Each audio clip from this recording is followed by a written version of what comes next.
Welcome to online service at First Unitarian Church. My name is Sarah Dashner, and my pronouns are she, her, and hers. And I'm thankful you've joined us this morning. Just a point of orientation. The order of service, including music notes and the yellow pages of the church news, are available online or on the link on your screen.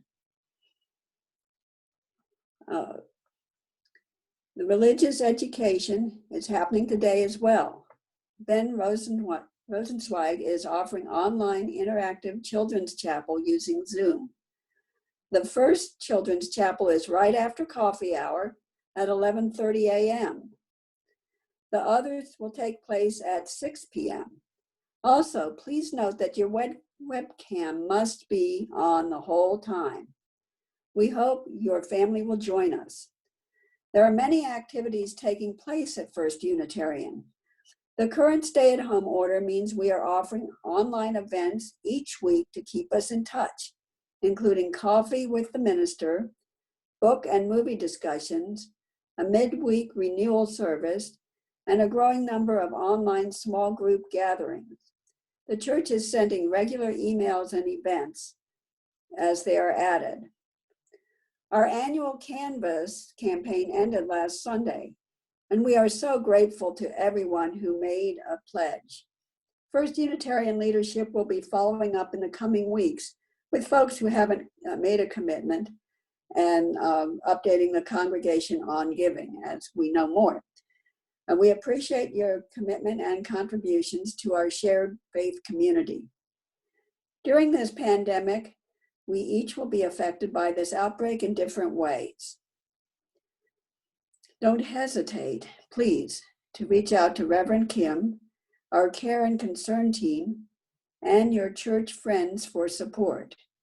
We may not gather in person, but we are together as a community. And lastly, we have a tech update from Claire. Good morning. All right, I just wanted to share a quick update to make sure we're keeping you all in the loop on the tech side of things as we move into this new way of doing church. First, thank you to everyone who filled out the virtual church survey. We have implemented many of your suggestions, bearing in mind that some things just aren't possible due to the limitations of technology and/or stay-at-home orders.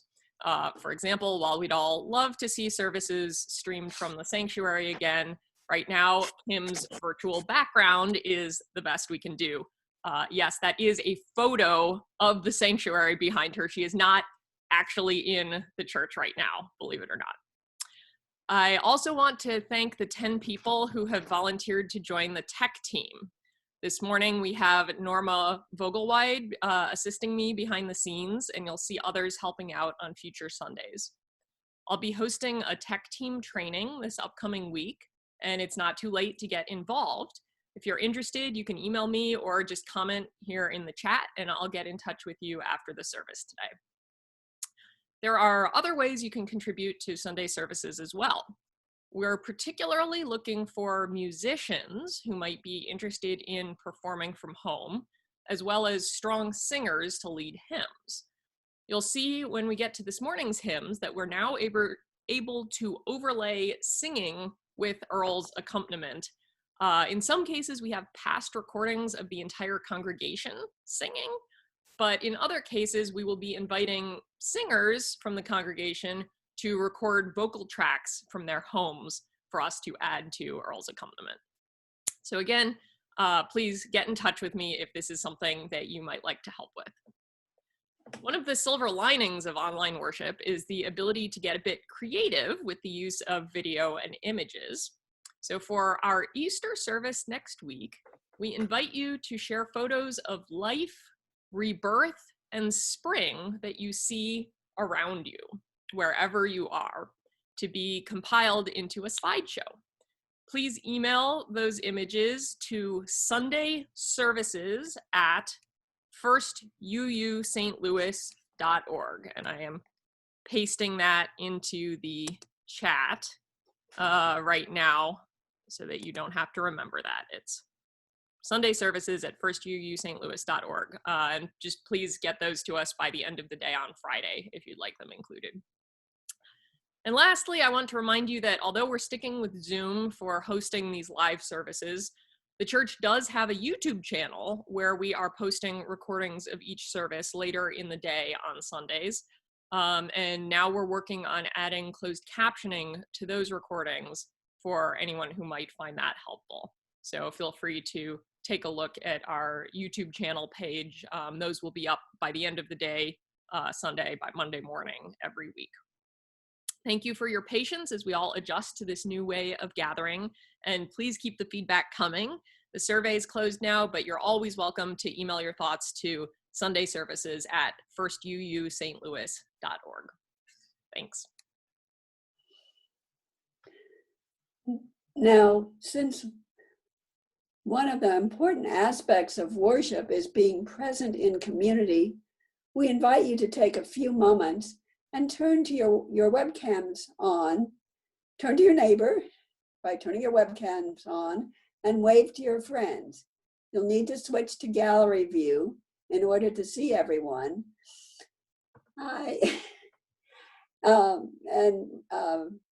Rather than just the current speaker. Feel free to type your greetings into the Zoom chat box, but please keep your microphone off. Hello, hello.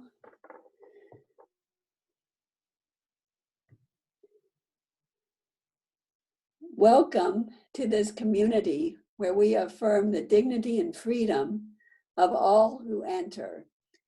Here we seek to live together in relationship and respect so that we may embrace and celebrate our differences. Our religious values invite us to share a journey of truth and meaning. Sincerity and connection guide our religious community and call us into deeper association with ourselves and our world. Welcome. We are glad you are part of our community this morning.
Good morning. I am the Reverend Kim Mason. My pronouns are she and her, and I serve this congregation as your minister.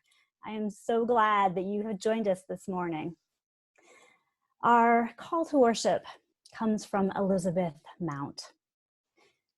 In ancient times, they said, Dayenu, it would have been enough to have been spared after the plagues. It would have been enough to have been freed of slavery. It would have been enough to have had food in the desert. Now, we question, when will it be enough again? Dayenu. Will it be enough to stay home? Will it be enough if we are deemed essential as we are made to work? Will it be enough to wear a mask as we go to the grocery, to the office, to the gas station? Will it be enough to keep us well in the midst of plague that has not passed over? Now we wonder, worry, wish for answers. Dayenu, it would have been enough. It will be enough again. If the story of Passover is told and teaches us how to live in this time, it will be enough. If the stories of our ancestors bring us hope for tomorrow, it will be enough. If we join together in remembering that we all come from people who have survived again and again, it will be enough this year, as it is each and every year. Dayenu. It will be enough that we gather today. Come, let us worship together. And our first act of worship communally is to sing, O Day of Light and Gladness. This is our hymn of the month, and we share this hymn as one of the many that was written by Frank Hosmer, one of the former ministers of First Unitarian Church. And he was a prolific songwriter, and it's a joy to be able to get to know one of his hymns better. The words will be on your screen. And as I mentioned, this week we have song leaders. So this song will be led by Pam Geppert and Greg Hotzel, pre-recorded, of course. And just remember that the first time Earl plays it once through before we start singing. So start singing along with Pam and Greg. And please resist the temptation to just listen. You can sing along, and that would be wonderful. So enjoy.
This morning's chalice lighting comes from the Passover Haggadah.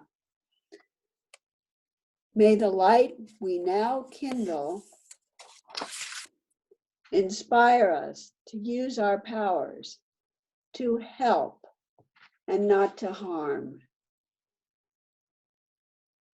to heal and not to hinder, to bless and not to curse, to serve you, Spirit of freedom.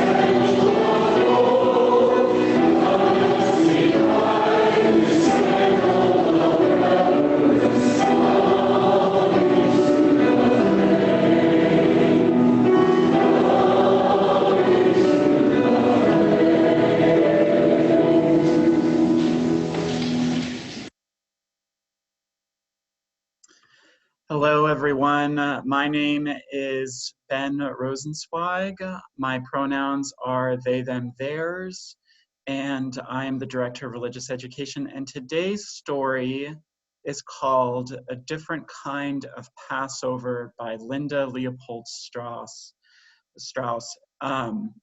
So just an FYI, the following story doesn't do the best job at modeling social distancing, but the spirit of this story is in telling a different way, in doing a different process of a time-honored tradition. And right now we are in the midst of changing so many different habits, so many different traditions, so many different ways of doing things. And this story is in that spirit. So let us begin. 5 times, 10 times, all the way to Grandma and Grandpa's, I practice the 4 questions. At our Seder tomorrow, it will be my job to ask the questions, and Grandpa will answer by telling us the story of Passover. But then I remember that Grandpa was in the hospital until yesterday, so maybe he won't even be at the Seder. Mom says he's better, but still very weak. I can't imagine our Seder without Grandpa at the table. Even though Seder night is supposed to be different from all other nights, what I love most about Passover at my grandparents' are the things that are always the same. Like running up the stairs to the apartment after Grandma buzzes us in. The family photos on the wall near the piano, the good smells coming from the kitchen, the pile of blankets and pillows that my cousins and I used to make beds on the floor. We always sleep over on Seder nights. But this year, Grandpa isn't at the front door holding his arms out for a hug. And instead of giving us noisy kisses, Grandma says, "Quiet, everyone. You'll wake up Grandpa." Maybe we should just have a mini Seder this year, Aunt Alice says. That would make it easier on everyone.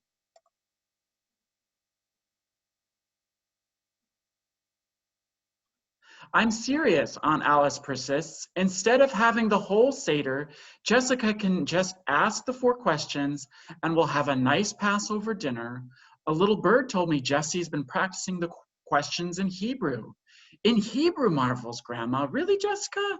Yes, but we need to have the answers too, Aunt Alice, I insist. That's what Grandpa always says. Just ask him. No one's asking Grandpa anything, Aunt Alice says sharply. Sadly, I take out the Haggadahs. Will we even be reading the Passover story tonight? What about the Afikomen, asks Maddie. If Grandpa doesn't hide it, how can we look for it? My head hurts. Last year, I was the only one who found the afikomen, and Grandpa gave me a kiss and a silver dollar to get it back. I want so much for this year to be like last year. I set down the Haggadahs and walk out of the kitchen. Grandpa gives me a weak smile when I come into his room. Hi, sweetheart, what's up? Grandma's making matzo ball soup. Can you smell it? I can smell everything. I can hear everything. I just can't get to it, Grandpa says in a grouchy voice. I stare at him. Grandpa is never grouchy. He tries to sit up. Let's have some help with these pillows, he says. Grandpa looks a lot better after I plump up the pillows behind him. At the Seder, he would have leaned on pillows too, because in ancient days, leaning on pillows at meals was a sign of freedom. Grandpa, I exclaim. Suddenly I know how he can come to the Seder. My shout brings Grandma running to the bedroom. See how Grandpa's door opens to the dining room? I say excitedly. He can lead the Seder from his bed. Go to the Seder in my pajamas, says Grandpa, shocked. Does God care if you're in your pajamas, retorts Grandma. Listen to your smart granddaughter. She hugs me. We spend the day getting ready for the Seder. We take out the velvet matzah cover and put in the 3 matzahs, including the afikomen. We arrange the Seder plate and set the table. We put Elijah's cup in a place of honor.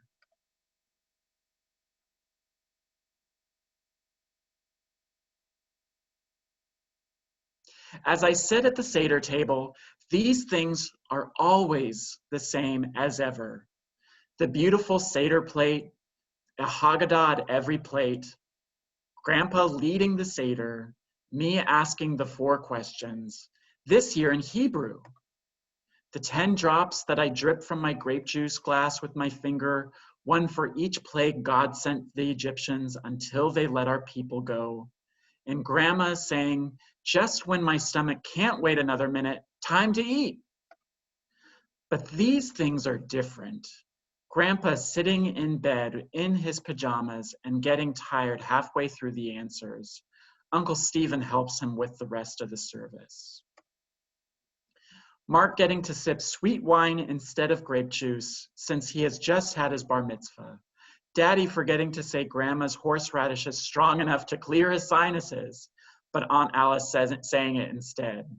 And this year, of course, Grandpa won't be hiding the afikomen. As Aunt Alice clears the fish plates, Mom checks on Grandpa. She whispers something to him and fusses with his pillows. I see Grandpa smile. Then his eyes flutter shut. Mom pulls up his blanket and comes back to the table.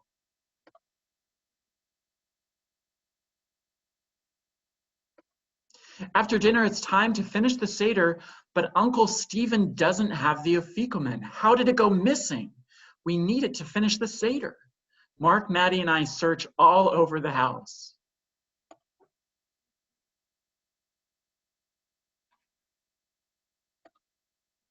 We save Grandpa's room for last. When I come near his bed, he opens one eye and winks at me.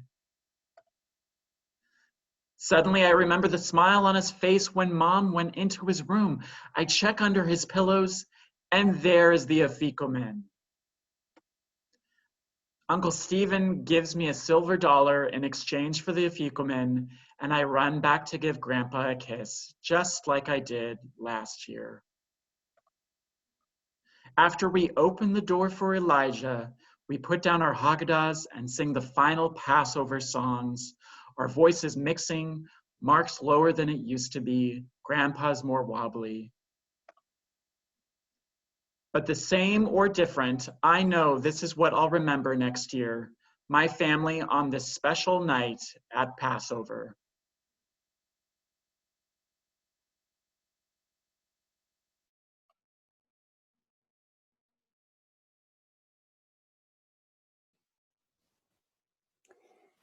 We have so many holidays that we are celebrating in the coming weeks, and they will all happen in different ways.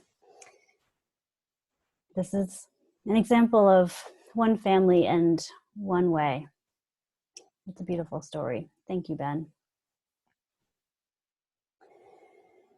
When we gather as a community, we create a sacred space, whether in person or by gathering online.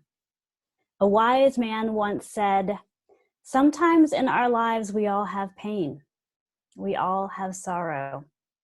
But if we are wise, we know that there's always tomorrow." Bill Withers died this week, but his truth remains with us.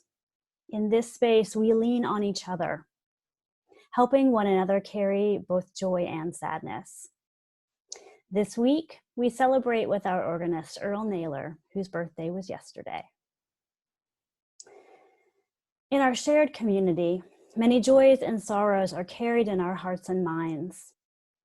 As we pause now in a quiet moment of reflection, I invite you to type any sorrows you're experiencing in the group chat box.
We hold these sorrows with tenderness and compassion. May they be lighter because they are shared. Now I invite you to type any joys you are experiencing into the group chat box.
We hold these joys with gladness and celebration.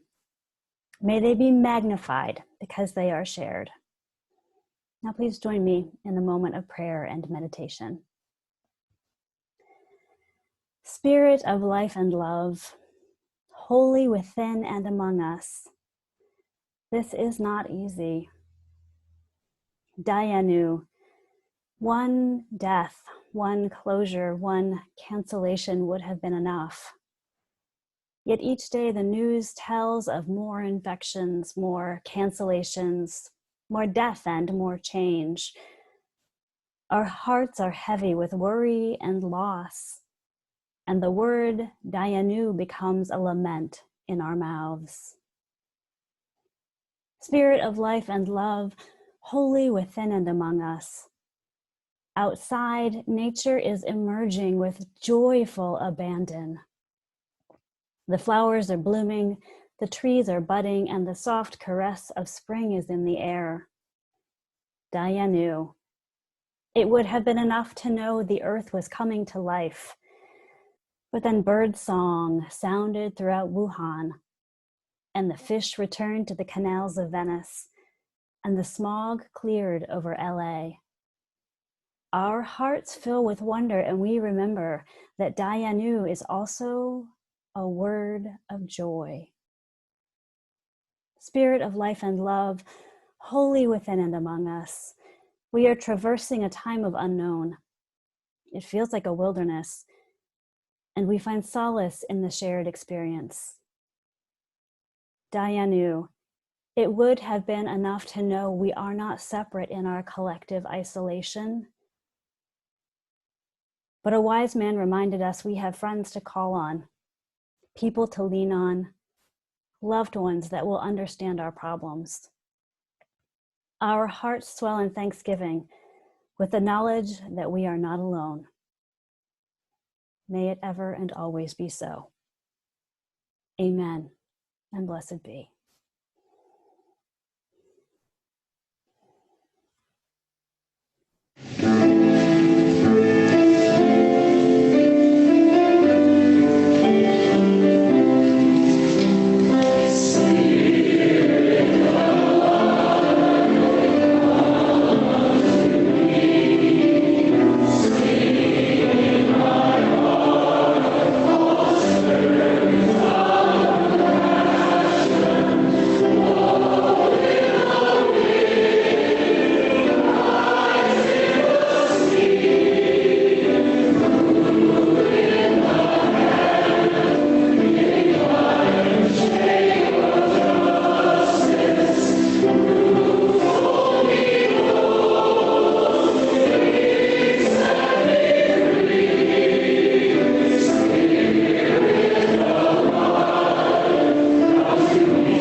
Morning's reading comes from Reverend Lynn Unger. Camas lilies. Consider the lilies of the field, the blue banks of camas opening into acres of sky along the road. Would the longing to lie down and be washed by that beauty abate if you knew their usefulness? How the native ground of their bulbs, how the natives ground their bulbs for flower. How settlers' hogs uprooted them, grunting in gleeful oblivion as the flowers fell. And you, what of your rushed and useful life? Imagine setting it all down, papers, plans, appointments, everything, leaving only a note. Gone to the fields to be lovely. Be back when I'm through with blooming. Even now, unneeded and uneaten, the camas lilies gaze out above the grass from their tender blue eyes. Even in sleep, your life will shine. Make no mistake, of course your work will always matter. Yet Solomon, in all his glory, was not arrayed like one of these.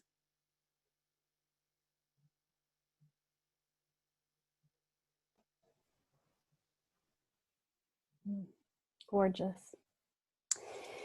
It is the mission of the First Unitarian Church of St. Louis to provide a hospitable sanctuary in this time and place for people to seek resources of spiritual strength and to encourage people in the church and in the world to work for love, decency, tolerance, and justice.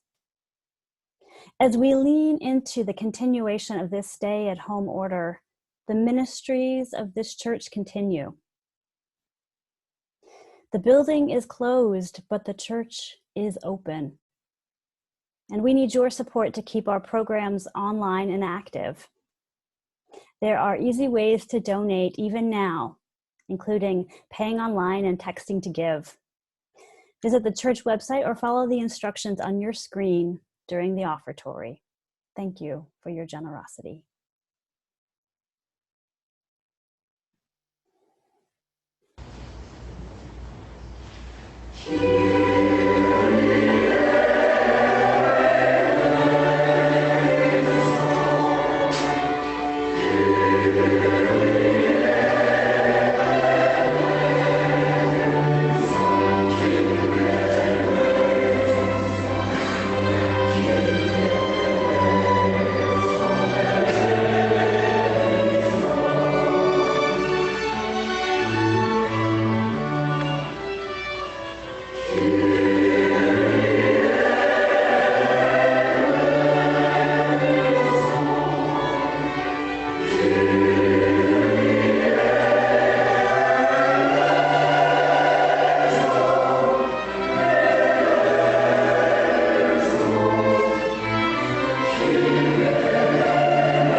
The worship theme for the month of April is emergence. It's particularly poignant this year as we're all stuck inside, wondering just when we'll be able to emerge from this pandemic. Emergence is a popular spring theme as we find ourselves emerging from winter to see flowers coming up from the ground and leaves sprouting forth on branches. It is also a reminder of the Passover story, when the Israelites fled enslavement in Egypt and emerged into a new life. I cannot help but think of the plagues from that story as we weather our own plague. What new life is emerging for us? However, emergence is more than just emerging from a dark place, more than just being seen after being hidden or freed from confinement. Emergence is also a philosophical, religious, and scientific theory. There are different branches of emergence, but one of the universal tenets of emergence in all fields is that the whole is greater than the sum of its parts, that new qualities or abilities emerge from the interaction of the individual parts. As with any scientific and philosophical theory, there are many opinions and interpretations. In nature, a common example of emergence is a murmuration. When a flock of starlings creates a whirling and swooping pattern in the sky, one bird alone is just that, alone. But a flock together creates a pattern. I witnessed a murmuration once. Stepping outside of a restaurant on a late summer evening, a flock of starlings was diving and soaring, dancing through the sky as though choreographed. How did they do it? Were they communicating on some secret starling network? It was truly stunning. And I stood there transfixed in wonder and amazement.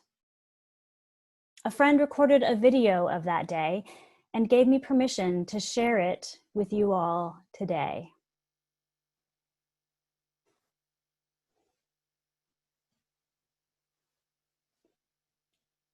We've muted the sound because if you could hear, it would simply be moments of laughter and exclamations of wonder as we watched these birds moving across the sky.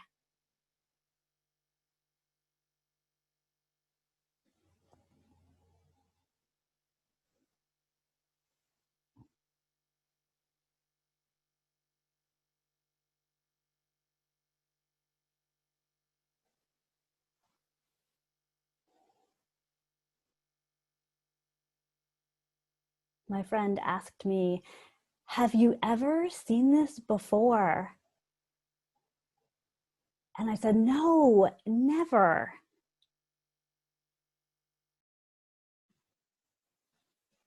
It's a moment that I will not forget. Scientists don't entirely understand how murmurations occur. According to the National Center for Family Learning, scientists believe murmurations are similar to other systems, such as crystals forming, avalanches, metals becoming magnetized, and liquids turning to gases. These systems are on the edge, which means they're ready to be completely transformed in an instant. It certainly feels like our communities, our entire planet is on the edge right now. If a murmuration is like a phase transition from solid to liquid or liquid to gas, then when we talk about emergence, what we're talking about is transformation, or maybe even liberation. A few years ago, a scientist named George Young observed that flocks of starlings exhibit a remarkable ability to maintain cohesion as a group in highly uncertain environments and with limited, noisy information. Young wanted to figure out just how they did it. Through careful study of recordings of starling murmurations, Young and his colleagues were able to determine that the starlings pay attention to 6 or 7 of their neighbors. In writing about the study for NPR, author and professor Barbara Kingman explains it this way. In following this rule of 7, then, the birds are part of a dynamic system in which the parts combine to make a whole with emergent properties, and the murmuration results. That's the other piece of emergence theory, the interactions with a dynamic system that allow properties that don't exist in any of the smaller parts to come into being. By working in collaboration with each other, they are transformed from individuals to a collective. These days, I feel a lot like a starling in an uncertain environment with limited, noisy information. In his study, Young found that starlings deal with that noisy environment by interacting with 6 or 7 neighbors to optimize the balance between group cohesiveness and individual effort. I see that happening now as our communities adjust to social distancing. Just 2 weeks ago, a friend of mine suggested sewing homemade face masks for healthcare workers. At the time, it seemed like an overreaction. And then, as the pandemic spread, we learned that healthcare workers needed masks, and more people began sewing. My newsfeed yesterday had more pictures of homemade masks than cute animals. It was truly amazing. Each individual person working at home was part of a group effort that resulted in a mass production of homemade face masks. We are individuals transformed into a collective, working for the survival of humanity. Watching a murmuration is beauty in motion. It is the emergence of collective grace through individual action. Those masks, that is also collective grace through individual action. As each of us takes individual action to flatten the curve of coronavirus transmission, dynamic and interdependent systems are creating new ways of existing. Consider the balcony sing-alongs in Italy, or the standing ovations for hospital workers in New York. People are turning little free libraries into little food pantries, and strangers give away rolls of toilet paper on street corners.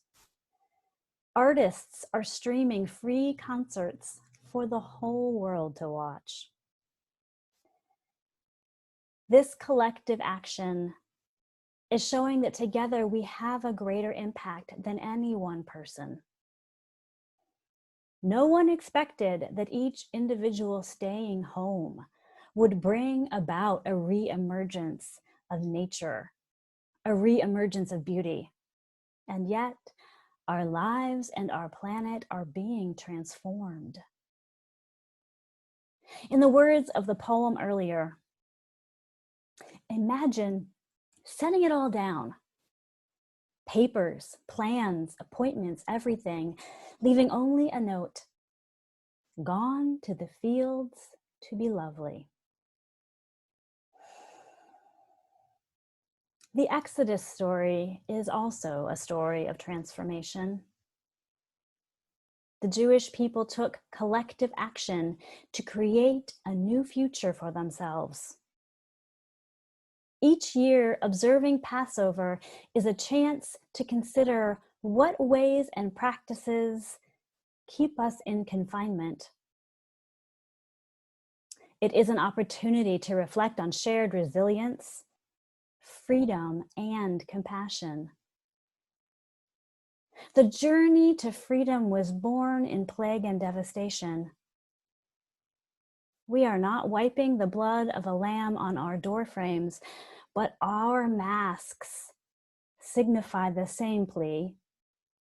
Dear God, pass us over. May our collective action be enough to keep us safe. There are moments when it feels like we're lost, like the Jewish people wandering the desert. Although this time, there was plenty of time to bake bread for the journey. Your Facebook feeds have told me that too. Together, we as a planet are taking collective action to ensure a future for as many as possible. This pandemic is hard. Staying at home, doing everything at home, or being named an essential worker. None of it is easy. And we are resilient. What we find emerging during this time are acts of generosity, deeds of compassion, and moments of beauty. There's a meme going around right now that says, April distance means May existence. To say that we are living in unprecedented times is not an exaggeration. We have committed to a global effort of solidarity and hope to ensure the existence of ourselves, our loved ones, members of our community, and people across the world that we've never even met. There is no map, no blueprint, no choreography, yet somehow, the beautiful pattern of love is emerging. This week includes the beginning of 2 holy observances. Today, Palm Sunday, is the beginning of the Christian Holy Week, which ends next Sunday with Easter. The Jewish holiday of Passover begins Wednesday evening and ends at sundown, Thursday, April 16th. Each story is one of liberation and transformation. Passover celebrates the liberation of the Jewish people from enslavement. Easter celebrates the transformation of death to life. Whether or not we believe these stories, we are encouraged to find our place within these tales. Where do you need liberation in your life? How has love transformed you? Easter and Passover hold lessons for us because they are stories of community and hope and endurance and the triumph of life over death. Friends, what if we emerge from the wilderness time of our confinement to realize that the beauty of existence is in cooperation? What if the new ways of being emerging now remain with us? Where we spend more time making sure the most vulnerable among us are safe and connect with the people that are important to us and remember how to spend time outside. What if we find ourselves liberated from the false dichotomy of individualism versus collectivism? What if? So friends, during these holy days, I invite you to be transformed, to be liberated, to understand yourselves as part of a beautiful and intricate, dynamic and interdependent system that emerges in the world as love.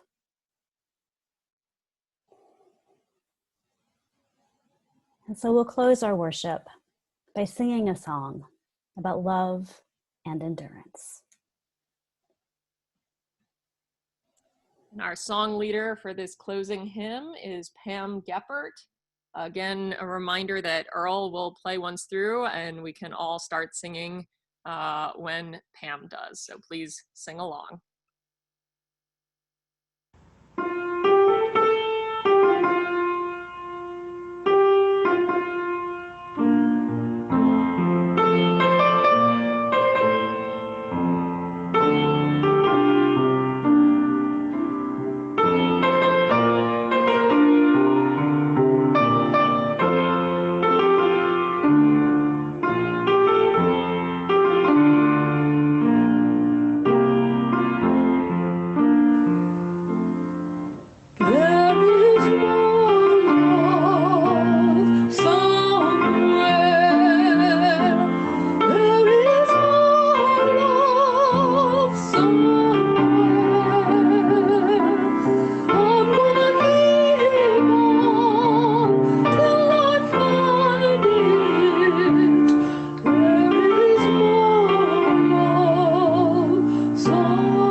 Friends, some love, some hope, some peace, some joy would have been enough in this time.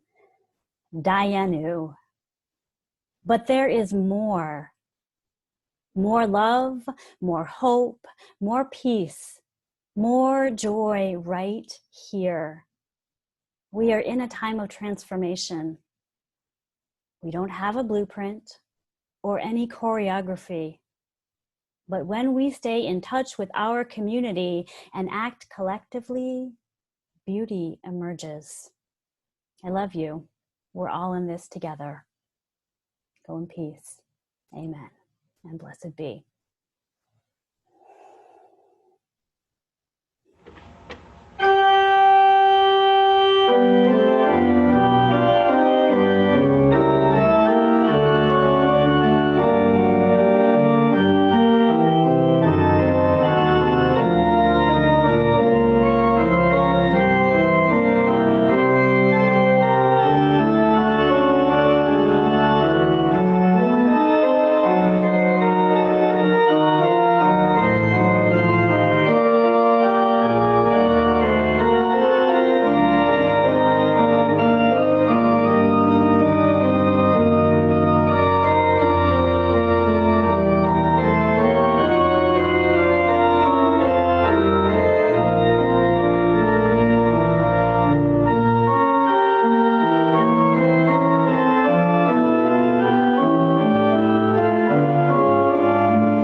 All right, everyone. So it is time for our virtual coffee hour for anyone who would like to stay. Whoops, and I just realized once again, I almost forgot to extinguish our chalice. Let